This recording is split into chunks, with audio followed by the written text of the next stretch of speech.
Abusia for me mamo akwaba shonko ebatuma GH if you can say so me did na ama usana dano and be pia when you say ya na and coma and namen for memo trending issues the AC na edi say ye cano and no and I'm debe to dra mamu na ebusia for utai share asofo especially a D4 one more advert one more year wako D4 story da most of the times one more banners advert even video advert kwampo no omo taika ensem bi se woni omo edi nhemu ana se otimi enya akokodo etu anamo ebe omo story a wa brabo no enye the same biem omo ka obrofo mu say your life will never remain the same ade so omo pa kire say woni omo nya encounter omo nya nkopɔ ne be boa wo kwan soro ko ate say ya brabo a wodi efi wo fie ebe pie mu wa story dem no wo san wechi akɔ na ye different na ye nhira na ye nkunimdie na ye adaside bebre na sa asem way ye D4 taika omo de advert no Honorable Kennedy Japan ne show wo ye ate se wodi expose asofo no for some while now no Prophet Nigel Gezi woda prophetic hill chapel wodi gira no so ate se reveal nyama fa no ho ne ma pe te se prophecies bi wo ma ya emfa kwan mu ene wo ba bi o allege se wono na wonima abayewa ne wo ni bi no so na akwai se ne ho nsem ne de eto entwa yama so na honorable agent nsem ma o se do honorable ede de onim fa no ho ne investigations awaye de betu dan ebi wo so a o ma akwanya no e ma te se nkofo efre on the show at so mo kire o ma dwen e kire o mo experiences a wo mo ne asofo no enya da ne na the recent expose na wo ye no abawe bi efre on the show a wo kire mu se sa asem na ye D4 taika no the same thing I apply with Prophet Najegezi because when he say sa odi4 no that prophetic hill chapel no so when no sa odi4 na that prophetic hill chapel no so when no edi enhyemu dia so ya abayiwa osudeni anase wa ware krampo when no edi enhyemu dia wa brabo no remain the same in the good way say testimonies be ban it say inshira ni dabi unu ne edi nhemu pe wa brabo be sesa ebe fi west akọ the west crampo the last stage of west as say one no game na wo chechem no ka say wo no prophet na the gaze te say was sene pe de odo won sembe tu nenim na ono nya kokodo say dabi do say me ba wa sorry no me wo buo di ma sorry me so for penny enu nkyere se me wo buo ma say me so for penny na de obeka bia na ma jatum say and we so for penny dabi o say dabi wan pene proposal no eso na pena wan pene so no ma prophet Nigel Gezi edi nania te say ame wo suma nkofo kra se wo momna ne fie bo no te say baby bi obehia ne bia no wo make sure say obeku ne nima sama ono afele bad say one accept the proposal na oba no so no say onu de as say oye asori bad say what na asori that bo hu say papa no woni emayo bebre na ate say edi empaso enhyemu na wo mu so onu mu di empaso enhyemu no ba kupo ni ma say ade na brabo ekoye di ma no wo nya abrabo asai se nye te se ade ehu bra no de ba obo na oye ade a ense fata obi oya so ba te se nka wo ne osofu kra nya nkita odi ka enwie wo ne papa mu no wo mo de aye bone e de amoma ma te se wo ma brabo krapo no wo mu hu omo hu anom na ebiem no oka se onim abayo bi a wo ne papa no ada na the way abrabon akọ etia abayo na ono krampo no wo be se wonti ejiremu krampo ma abayo mpo no ntimi ma abayo no fresh no so no so enche experience na ono emu no wehu se the air kono se na emayo no wono mu edi ebaso agrovia na so mu di hyemu wi a no mu brabo na ebasa no gidi pa se papa no wodi endana woni wo munda no odi chesanyankuma de odi fa baby because onti asese odi for penny na oni mayo bebre beda na afi de ono mede wi na mabra boy basa te se wo mutu na mokra engosi aga fama muko enim kra pa no asase mechi eduma sem ye basa ma nka odi for de ono odi for nyankita wudi a se nka enyama bebre no ensesa ma inshira ni nkurindi emra baba no mo de way a wo mabra bo na ye basa no osisu se prophet Najegezi se na yaka ne kane no o yusu juju na juju ninti na wone emai wa na eda se na be ya obetimi ejina o mababa so hyebre so ede ase wo mo a wono no ede be kon kan e wona braba no edi nkunim na sa asem wei a wodi etu dona Ghana for eka se yare ho sempa o enti mai ya bomu chem so sa so sto na asede ye kan enkosi aga emfa mamba de bia da nka oba de unim se osofo de se nka wonyina ho se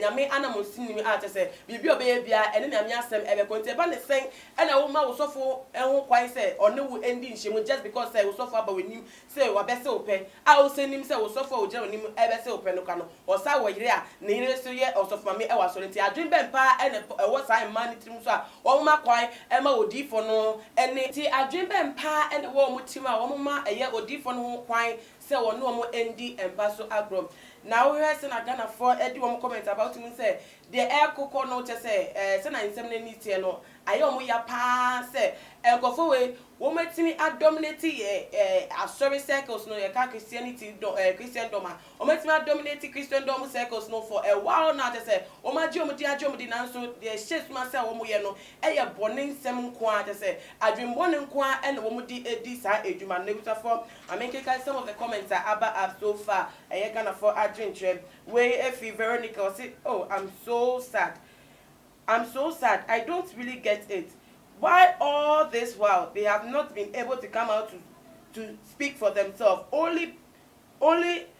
after Honorable started this show that they are beginning to speak about these things. So don't they really know that the cause of their problem is because of the encounters they have had with those so-called men of God? Wono so achena dream pa na otimi say na dream che no emu do pa obisa say adena the say metintin anim che say ensem say akoso a wo munim say de ekọ no o mabrabo ne enkoye ever since a wo mu ne eye say edifo we no edi nhemu sa no krampo o mabrabo enkoye no mu ntimi nya kokodo e ma bontin fa metu hoye wo ma twa komo no atuma ko say honorable wo share eye edumade asese wo expose asofa fein na wo mo ba bonti we nkam wo bi wo han ke betim da ya ma mo chese da ba so ma koma no atum nti mo akra na se mba kwapo no ache e di amom nti be ya se woni oso enu nti se woni osofo bi enam na ekwan a ode wo efa so no enu nyame asem te se enko a amu no na utimi efi na se asori nye na ewo o my God mu se we anya adwuma mo wa utimi fa baby foforo ade no ka bible na kadada se yenso ahom ni anhwede ahom me bebo awo no e na we hye ase na se mwa wo so a aden e na wo koso a hye ase we su efi eye mata ne dia wode aba we say that man is so wicked. I just can't believe what I'm hearing with my ears. And I don't blame him that much. I blame the women who have allowed him to have that sexual intercourse with them when they know for a fact that he's a married man. Or also say, and some na beto them the end ya pa or end ya nanso on say them blame me odi for nessa o blame me a man na wo so mo kwan say wo sofo no ani wo mu di empaso agro senka wunni hwekrapo na wonim de kaka wahun se owo yire ehye eba ne se na obi se begina wanim esopa utumi gitum enni hia e won paso nti de omo pe aso e na wo mo nsa no aka no we di amede efafi eye Paulina ne so e dia wode about say the shit show all the way. I'm just loving it. All these fake pastors must be exposed. Ono so ehun ne say de ekoso nde ne ji ho pa wo so obi bia o yeso fon ka no kra bia no ese se ne to ende di wo o man yimu nto ndo wo fo aso kra ene honorable dwuma wo ye no we so efi true di ne dia wode about him. You people have disgraced yourself for far too long. Now you are letting a fake honorable to expose you. You should have lived better lives as men of God than to get to this point where somebody who is not even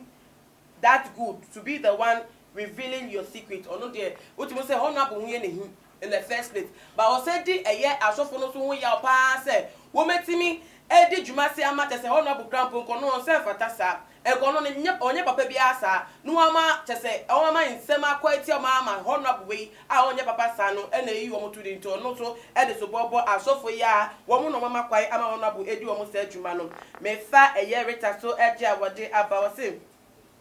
no, it is getting so far. I don't know if this is political or honorable is just stating fact. I just can't believe that for all this while since he began his prophetic ministry, this has been going on, and now it is being revealed. Onu so he said, onu do onjindi, onu he said the ekika kono. Is it that say a political? ɛna ama nsɛm wɔ epie maybe ɔka nsɛm ato no so egu ne ho fi kɛkɛ anaasɛ sɛ